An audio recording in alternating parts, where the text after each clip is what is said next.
Are you looking for a job change? If so, then you must follow the 5 touch points that I'm going to talk about in this video.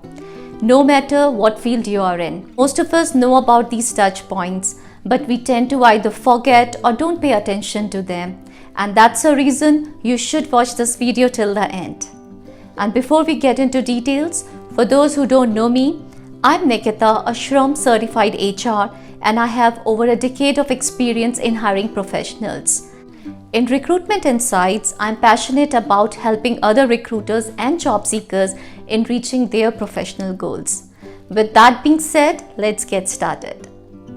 So the number one touch point is to build your resume and LinkedIn profile around your expertise.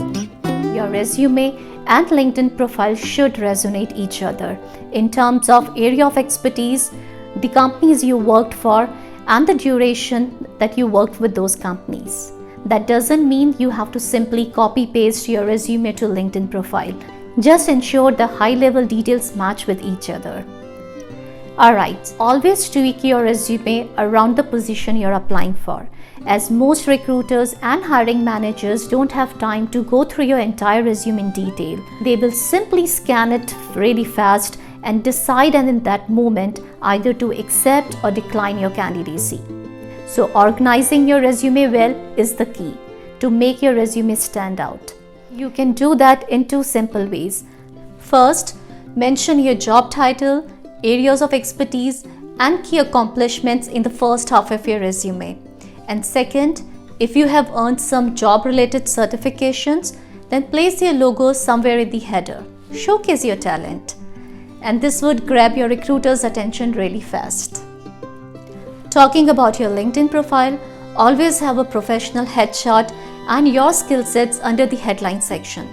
Personally speaking, these are the two things I always notice whenever I look at any candidate's LinkedIn profile. Moving on, the second touch point you should focus on is on creating content around your area of expertise over LinkedIn platform or any other online platform related to your field.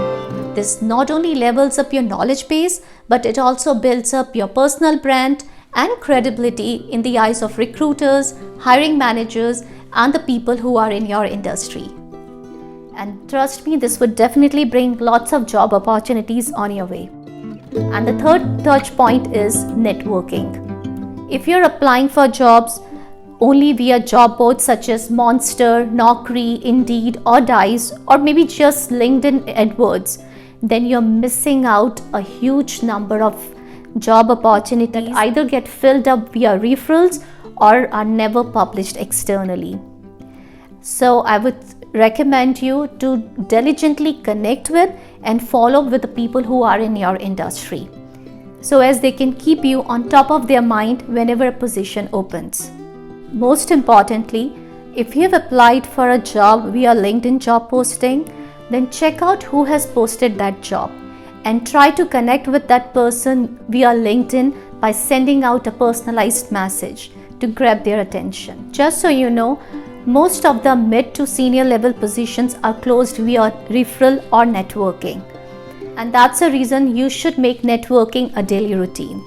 Plus, do connect and stay in touch with your former colleagues, as you never know when somebody who you used to work with 2 to 3 jobs ago might be just the person to get you connected to the next great job opportunity.